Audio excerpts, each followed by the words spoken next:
Wali Paidi menyusuri jalan, pergi tanpa arah dan tujuan, dia hanya berjalan dan berjalan, lupa akan makan dan minum. Wali Paidi ingin menghindari orang-orang yang mulai tahu kedudukannya, mulai banyak orang sekarang yang memanggilnya Gus, memanggilnya Kiai, bahkan ada yang terang-terangan memanggilnya Sang Wali. Kehidupan Wali Paidi sekarang tampak ramai. Ada saja orang yang memerlukan bantuannya. Soal jodoh, soal penglaris, dan ada juga yang hanya minta barokah doa. Dan yang paling berat, ada yang minta diakui murid. Wali Paidi merasa terusik. Dia kepingin merasakan kehidupannya yang dulu.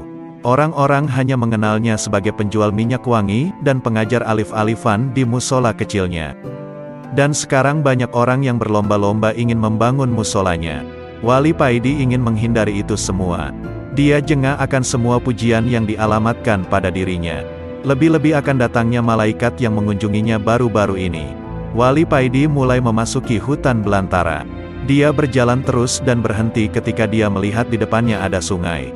Dia mendekati bibir sungai, dilihatnya airnya begitu jernih, dia menunduk dan mulai membasuh tangan dan mukanya, lalu Wali Paidi memperbarui wudunya. Karena Wali Paidi ini diberi kemampuan oleh Allah untuk selalu dalam keadaan suci, selalu punya wudu, atau bahasa ngaji sakparan-parannya, daimul wudu. Setelah wudu, Wali Paidi baru sadar kalau ada orang yang agak jauh di sampingnya. Orang itu sedang memancing. Wali Paidi mendekati orang itu, dia merasa orang itu bukan orang sembarangan. Melihat wajah dan tiba-tiba saja hati Wali Paidi semakin tentram ketika melihat orang ini. Wali Paidi mau mengucapkan salam tapi kedahuluan orang tersebut. "Assalamualaikum Kang Paidi," ucap orang itu. "Waalaikumsalam, kalau boleh tahu siapakah Anda?" tanya Wali Paidi keheranan. "Untuk saat ini namaku Syukron Fahmi," jawab orang itu. Wali Paidi terdiam.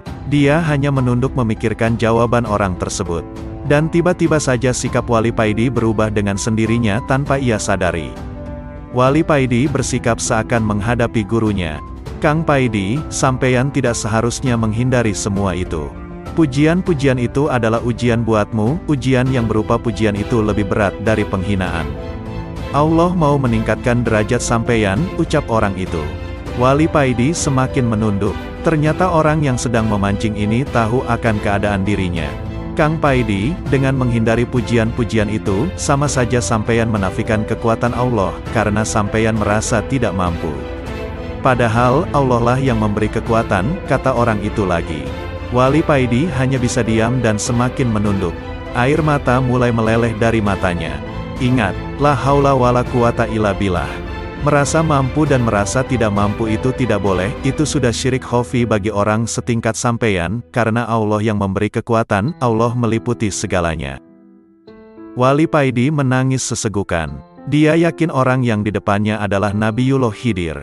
Dia ingin bersalaman dengannya untuk memastikannya. Setelah menangisnya agak reda, Wali Paidi mengangkat wajahnya dan mau bersalaman dengan orang itu. Tapi orang yang mengaku bernama Syukron Fahmi sudah hilang dari hadapannya. Setelah bertemu sosok yang mengaku bernama Syukron Fahmi, Wali Paidi masih terdiam dalam duduknya, masih terngiang-ngiang ucapan sosok misterius yang menggugah jiwanya itu. Wali Paidi berdiri membersihkan tempat duduknya dan mulai melaksanakan sholat. Setelah salam, Wali Paidi berdiri lagi dan melakukan sholat lagi. Begitu terus sampai malam, kira-kira sekitar jam 9 malam. Wali Paidi berhenti dan melanjutkan dengan melakukan wirid. Dia duduk bersila, memusatkan pikirannya, membuang jauh-jauh pikiran-pikiran tentang dunia.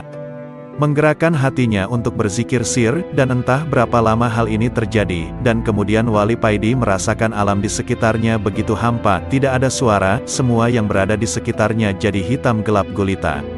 Wali Paidi seakan menjadi udara yang hampa dan bergerak mengitari alam yang hitam pekat ini.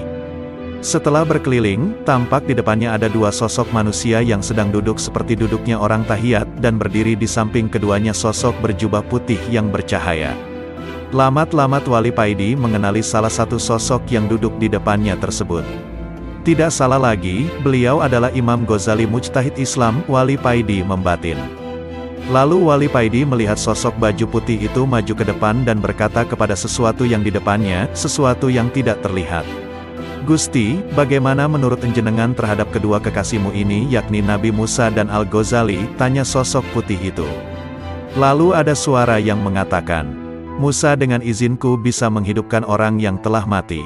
Tapi aku lebih suka terhadap Al-Ghazali karena dia dengan izinku pula bisa menghidupkan hati hamba-hambaku yang telah mati, banyak menghilangkan kebodohan dan membuka jalan buat hamba-hambaku untuk lebih mengenalku. Lalu ketiga sosok itu samar-samar hilang dari pandangan Wali Paidi. Lalu lamat-lamat terdengarlah azan subuh. Sedikit demi sedikit alam mulai terlihat kembali. Setelah sholat, Wali Paidi bangkit dan kembali pulang. Wali Paidi berpenampilan lain dari biasanya. Dia tampil gaul sekali, memakai sepatu uncle 347, celana jeans pensil Airplane System, dan kaos merek Spilis Infection. Walaupun semua pakaiannya ini pemberian dari adik Mas Kiai Mursyid yang kebetulan buka toko pakaian distro, dan dengan memakai kacamata BL hitam Invictus, Wali Paidi berangkat untuk memenuhi undangan Mas Kiai Mursyid dalam rangka tasyakuran dan pembukaan toko onderdil barunya, yang mana semua barangnya langsung didatangkan dari luar negeri. Mas Kiai Mursyid ini kalau bisnis memang tidak mau setengah-setengah, sekali terjun beliau langsung menyelam sekalian. Sekitar jam 9 pagi Wali Paidi sudah sampai di toko Mas Kiai Mursyid. Tampak terop yang mewah yang tidak begitu besar berada di depan toko. Di bawah terop sudah berjajar rapi kursi yang terbungkus kain putih yang sebagian besar sudah terisi.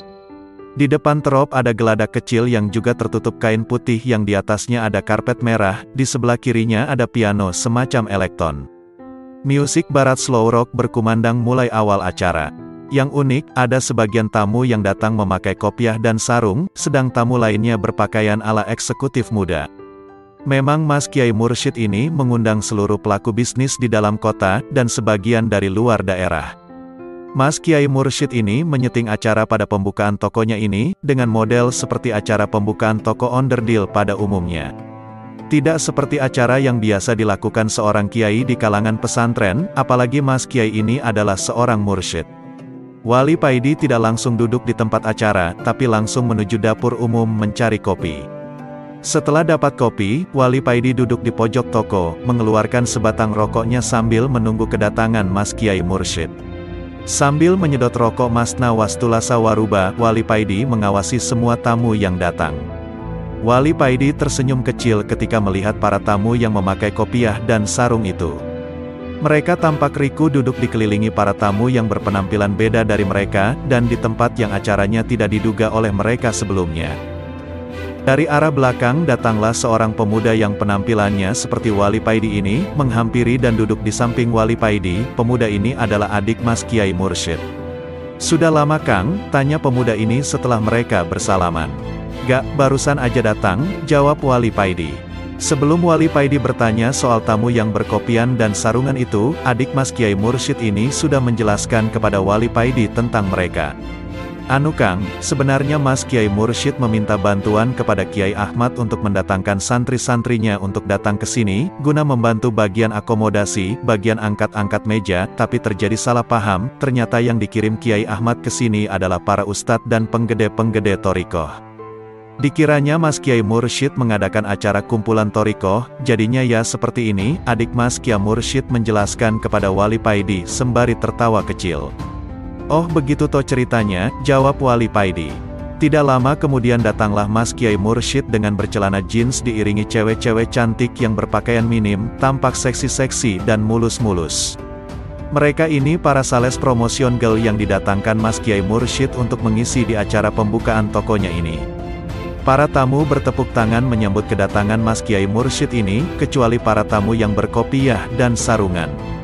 Mereka hanya melongo dan terheran-heran melihat tingkah dan gaya Mas Kiai Mursyid ini, memakai jeans dan dikelilingi cewek-cewek cantik. Di hati sebagian para penggede-penggede thorikoh ini mulai timbul keraguan atas kemursyidaan Mas Kiai ini, dan memang para penggede-penggede thorikoh ini sebagian besar dulunya adalah murid abahnya. Setelah acara seremonial dimulai dan peresmian atas dibukanya toko onderdil ini sudah dilakukan, tibalah waktu hiburan. Musik mulai mengalun lagi, dan yang lebih menggemparkan, Mas Kiai Mursyid ini tampil di panggung mini, berjoget ria bersama para sales promotion girl yang berjumlah 15 orang. Para penggede-penggede thorikoh semakin melongo melihat mursyid mereka berjoget dan bersenda gurau dengan para sales promotion girl, yang rata-rata cantik dan seksi ini. Wali Paidi hanya tersenyum melihat tingkah dan gaya Mas Kiai Mursyid. Wali Paidi melihat di antara sales promotion girl ini, ada satu yang wajahnya sangat mirip dengan Mulan Jamila. Wali Paidi hanya membatin, ada-ada aja Mas Kiai Mursyid ini. Tiba-tiba Mas Kiai Mursyid ini turun dari panggung mini dan menghampiri Wali Paidi. Selanjutnya menggandeng tangan Wali Paidi, ditarik ikut dan diajak joget di atas panggung mini, dan Mas Kiai Mursyid ini menggandengkan Wali Paidi dengan cewek yang wajahnya mirip dengan Mulan Jamila itu. Ketika Wali Paidi memegang tangan cewek yang sangat mirip Mulan Jamila ini, detak zikir jantung Wali Paidi semakin kencang. Dari tangan cewek ini terdengar kalimat, "Ya Latif, Ya Latif, Ya Latif." Dan dari paha dan pantat si cewek keluar kalimat, "Ya Jamal, Ya Jamal." Dari seluruh anggota badan si cewek ini mengeluarkan kalimat-kalimat Asmaul Husna. Wali Paidi seakan berjoget di taman surga. Musik dan suasana berubah seperti di surga, bunga-bunga yang indah bermunculan di sekitar taman harum semerbak mewangi. Wali Paidi berjoget berputar-putar mengikuti alunan musik yang begitu indah. Wali Paidi baru tersadar ketika mendengar suara Mas Kiai Mursyid. "Wes Kang, ayo balik ke dunia lagi, jangan di surga terus, ini acara jualan onderdil belum selesai."